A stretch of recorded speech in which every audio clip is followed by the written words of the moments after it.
After the exit of Crete 5.1, anyone can afford a steep elevator, or not any. Hello everyone, Igor is at the microphone. Today, I will show you how to make a simple elevator, and also show you how to improve it so far with a simple memory system. We'll quickly build a simple elevator. At the same time, I'll show you how it's done. We make any box of blocks, glue it together. We put the re-on contact on the outside of the elevator and in the cabin so that they touch. Glue the re-in contact inside the cabin. We put the controller of the thing and glue it as well.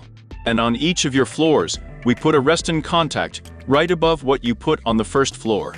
The word, you can have as many floors as you want. We put the elevator winch at the very top, power it up and click on it. Now you should see that the rest-in contact has changed its texture. That is, it has become an elevator contact. If you click on it, you can set the floor number, write its name, and also choose how the doors will respond to a stop. We put a call button on or near the elevator contact. By the way, when the elevator is on the floor, the elevator contact emits a restun signal. Well, for the sake of beauty, let's deduce the value of our floor. To do this, we put a gas discharge indicator on each floor. Holding the transfer of information in your hands, holding the shift button. Click on the indicator and put this thing on the elevator contact. We go into it and click on the check mark. That's it, our elevator is ready. We can see which floor the elevator is on, and also by choosing a floor on the controller, we can climb it.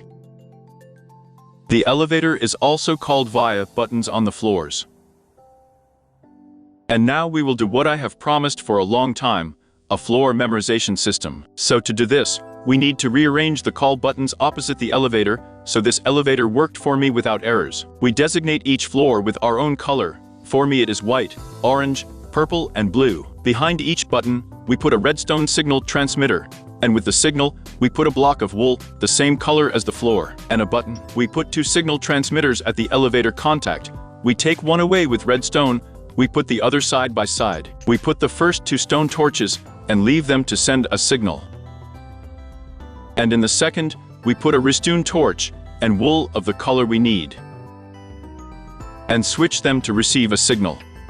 Let's move on to the brains of the mechanism. We put a signal transmitter, a powered lever, and a repeater. Here, we put an extension cord, looking at the lever and the signal transmitter. We put any block, and on top, there is a sticky piston looking down, and a transmitter to it. After that, we put a redstone, a signal transmitter, and an extension cord on the side, and again a transmitter. We put a wool block of the first floor here as a signal. I have it white, well, and a button, and we put a redstone, and a wool block of the color of the first floor in the transmitter next to it. We switch them on to receive the signal. Here, we put redstone and wool of the desired color. Here we put a redstone torch, and you know what kind of wool. The transmitter is on the piston. We put two redstone torches and switch it to receive a signal. We repeat this system for each of our floors, and the elevator with the memorization system is ready.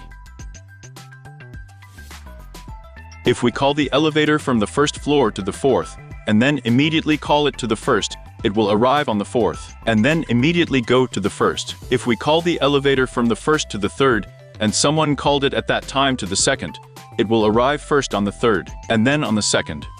So far, he remembers only one floor. If I can, I'll try to do more, but I don't promise anymore. By the way, this does not work from the control panel, only if someone chose where to go on it, and someone called the elevator on the floor. I hope the guide was useful for you. Subscribe and like. Click on the bell next to the subscribe button. See you all soon.